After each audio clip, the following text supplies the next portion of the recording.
let me tell you about the name Kevin in Germany. Hey guys, what's up? It's Kelly again, and welcome back to my channel. I just did a video for you guys talking about surnames in Germany, and now I'm going to do a video to talk to you guys about first name differences between Germany and the US. Now, if you had told me a few years ago that there are a lot of differences between first names in Germany and the US, I probably would have looked at you and been like, yeah, they're different countries. They have different names, obviously. But that's really not all there is to it. First, I want to clarify something that I've heard some grumblings about among my German friends and acquaintances. I guess there have been some instances where Americans have expressed the expectation that their US American name can be translated into German, and then conversely that a German name can be translated into a US American name. And yeah, as I'm saying this especially, it sounds really pretty stupid. But I think that I can shed some light onto why that sort of idea would exist. So when Americans go to high school, they will most likely learn a language. They will learn either Spanish, French, or German. Maybe there will only be Spanish depending on the school district. Maybe they'll have some other languages like Italian or Russian. It all depends on the school and the funding and the availability of teachers in that area. But these language teachers will oftentimes assign their students with a new name that correlates with whatever language they're learning as sort of an idea to get them into the mindset of being ready to speak in that language. So for example, I learned Spanish in high school. Regrettably, I did not learn German, I learned Spanish.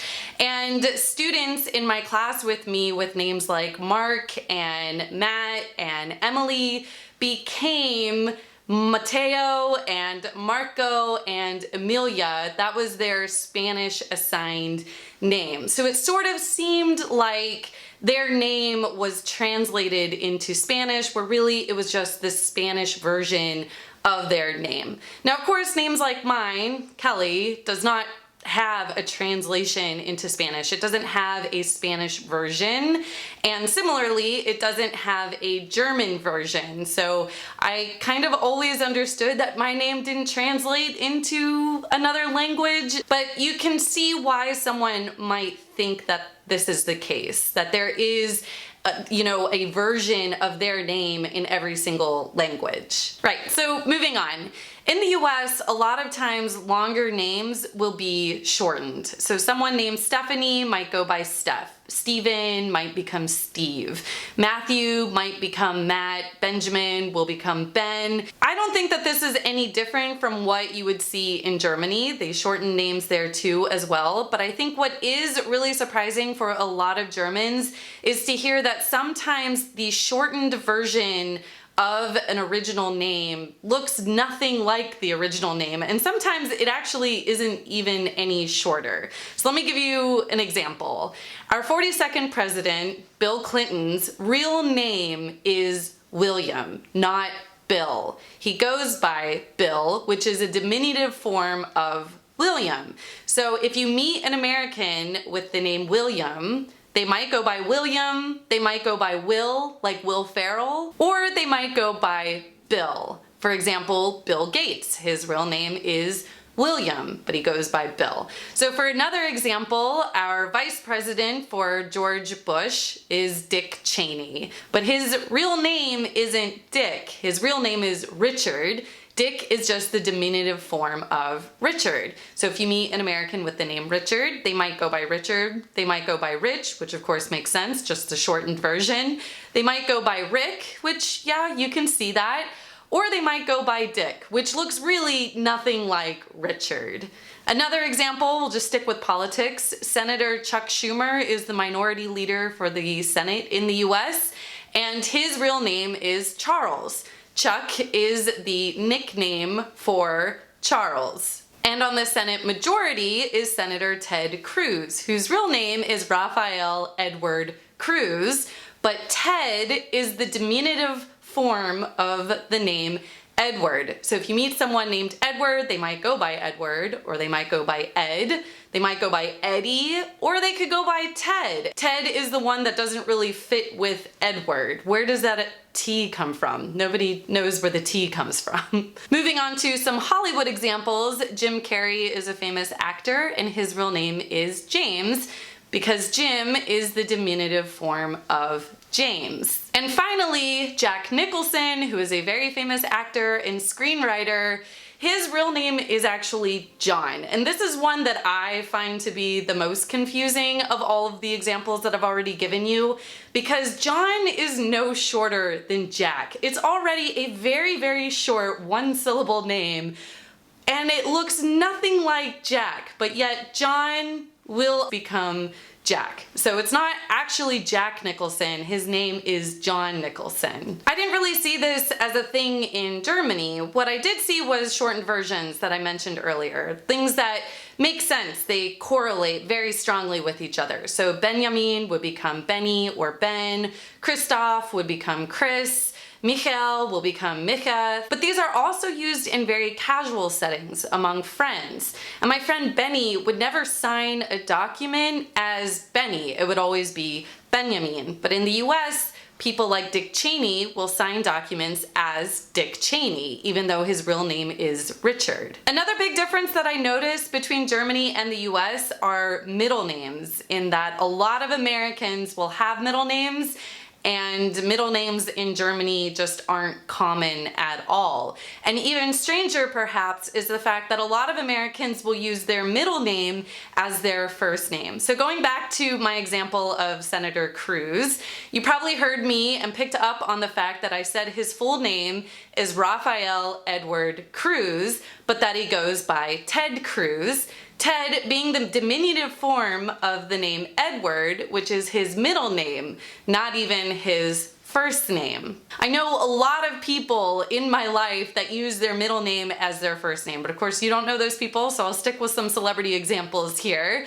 Bradley Pitt, his first name is actually William, but he goes by his middle name, Bradley, or the shortened version of it, Brad. Dakota Fanning is a big actress here, and her real first name is actually Hannah. She goes by Dakota, which is her middle name. And Meghan Markle is the princess that married one of the people, I don't really remember, one of the royal people, and her middle name is Meghan, while her first name is actually Rachel. I think I most often see people in the US taking their middle name on as their first name if they share the same first name as their father. And I say father because usually this is with men. So for example, I have a friend whose first name is Frederick.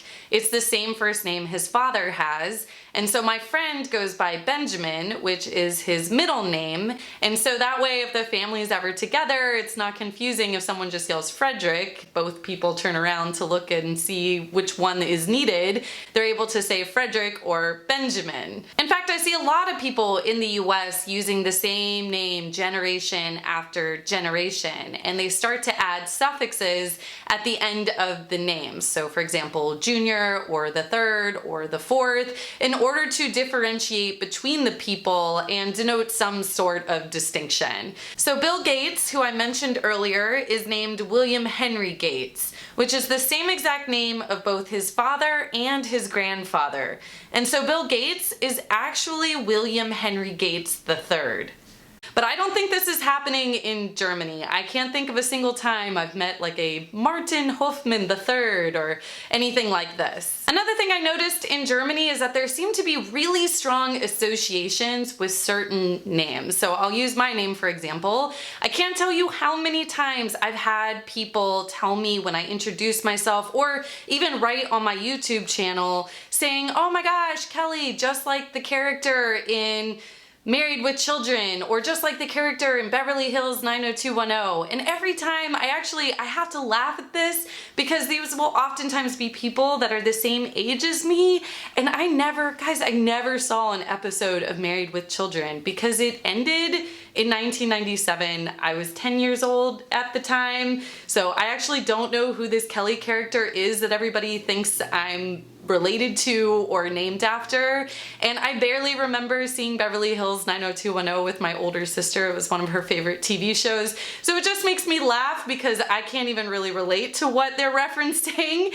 But those references are always brought up when I introduce myself to a German, it seems. Now I can understand why this association would happen. I mean, my name is foreign in Germany, so of course people will relate it to the one or two other times that they've ever heard the name Kelly before. But it goes even further than this. Let me tell you about the name Kevin in Germany. According to Die Welt, the name Kevin was the most popular name in Germany in 1991. But despite its former popularity, there is quite a negative stigma attached to this name now, generating terms like Kevinitis and Kevinism. There was a study done by the University of Oldenburg that found that teachers associated the name Kevin with poor behavior, and that they actually graded homework and papers written by students named Kevin far more harshly than students bearing other names. Obviously, this disadvantages a kid solely for the fact that his name is Kevin. And it became a topic of discussion in Germany, where a lot of sociologists weighed in on whether or not Anglo-American names like Kevin or Mandy or like my name Kelly had some sort of indication for a lower socioeconomic status. This reminds me of a little story that I'm gonna share with you guys where there's really quite a few things to unpack here. But I went on a couple dates with a German guy, and I think it was like our third date. He said to me, you know, Kelly is a really trashy name in Germany.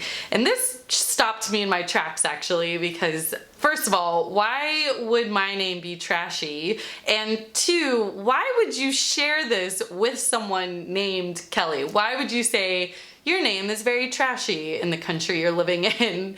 So now I understand the sentiment behind the statement. He was trying to share a facet of German culture with me and explain that there is this sort of stigma in Germany behind Anglo-American names. And then two, I think it was really an introduction to the differences between dating an American versus a German, where a lot of Germans are more blunt and forthright with sharing controversial statements with people right after meeting them. So back to names. One last thing that really surprised me about first names in Germany is that the German government dictates what you are allowed to name your child. And I think that this is yet another factor on the long list of ways that Germans are more subjected to government regulation than Americans. In the US, you can pretty much name your kid anything you want because it's seen as freedom of speech or freedom of expression. And of course, there's a reason why the German government does this. The idea behind the regulation is that the government wants to make sure that a child is not subjected to any sort of ridicule or bullying based on their name. So with the idea that they are protecting children, there's a government office that actually has to approve of what Germans name their children. In fact, there's a list of pre-approved names that you can select from, but if you want to name your child something that is not on that list, you have to seek permission from this office. I did some research to find some examples that fit this sort of situation, and I learned about this couple who wanted to name their child Berlin. And I think that this would really resonate with a lot of Americans because there are oftentimes people who name their children after a place that means something to the parents. And so this couple wanted to name their child Berlin because it's the city in which they met, and they were denied. They were told by the government that they were not allowed to name their child Berlin. So they got a lawyer, or as we say in the US, they lawyered up. I don't know if anybody says that. And the lawyer was actually able to use a precedent where a couple successfully named their child London. And so this couple was in fact able to name their kid Berlin. In the US, I don't have to look up examples because I know so many people with names that I'm pretty sure would not pass the test in Germany. For example, I know a couple who named their two children each after half of the name of a mascot from my alma mater, Penn State. So the girl is named Nittany and the boy is named Lion to make up Nittany Lion, which is the mascot. I also worked with a guy whose name is Ace and his twin brother's name is Joker. I know a guy whose last name is Hunter and he named his son Buck to make Buck Hunter. And I also know a couple whose last name is Wiener and they named their first son Maximus and their second son Oscar Mayer. What actually got me thinking about making this video in the first place was a news story that broke out a couple months ago about a child in the US whose name is Absidy. It's spelled with the first 5 letters of the alphabet. And I guess she was made fun of by a Southwest Airlines employee, and so it was out in the news about this crazy name Absidy, and it turns out there are actually quite a few people in the US already with this name. It wasn't even the first time that people had encountered the name Absidy before. But in Germany, it's not even unorthodox names that aren't allowed, but also names that don't accurately indicate the gender of the baby. There are a lot of names in the US that are what I would say by gender, but I can't think of any that are in Germany. Correct me if I'm wrong, but I can't think of any names that I learned or met someone in Germany that could be used for both males and females. But like I said, in the US, there are a ton of names. My name, for example, Kelly, can be used for both men and women. And then you have names like Courtney, Ashley, Dana, Kelsey, Lindsay. Those are all names that are predominantly female, but can be used for males as well. And then there's the reverse. There are a lot of names that are predominantly male names that can be used for females. For example, Sam or Andy or Colby. And then lastly, in Germany, you can't give your child a surname as a first name. You can't name your kid Miracle or Cole. But in the US, I would say that this happens a lot. Right now, there's a very trendy name, Sawyer, which you probably have heard of the character Tom Sawyer. And then there's other names like Kennedy, you probably have heard of John F. Kennedy, Carter, like Jimmy Carter, and I even know a girl whose name is Monroe, as in Marilyn Monroe. Now, I get the sentiment behind wanting to protect kids from being bullied, but from my personal experience and the opinions I have from those personal experiences, kids can be little assholes. They don't need a funny name to bully someone. And I think that dictating what you're allowed to name your kid only addresses the symptom of a larger problem. Instead of deciding whether or not a couple should be allowed to name their kid Berlin, maybe the focus should be on teaching kids not to be little assholes. But I also don't think that there's been any sort of study to show that teachers treat students differently based on their names. So maybe this is some sort of cultural phenomenon that exists in Germany that I'm just having a really hard time understanding as an outsider. Alright guys, that's all I've got for you, but I'm really curious about what you think. Do you think that the government should be able to dictate what you name your kid? What do you think about the fact that Bill Clinton's name is actually William? Did you know that before you watched this video? And what do you think about Kevinism? I hope that you guys liked this video, and if you did, don't forget to give it a big thumbs up. If you haven't subscribed to my channel yet, make sure you hit that subscribe button and click the bell so you get notified every single time I post a new video. Thank you so much to my patrons. You guys are awesome for the support you've given me, and I will see you guys next time. Bye! Hey guys, make sure you're following me on Instagram so that you can enjoy some more of my sweet, sweet content through the Instagram stories I regularly post.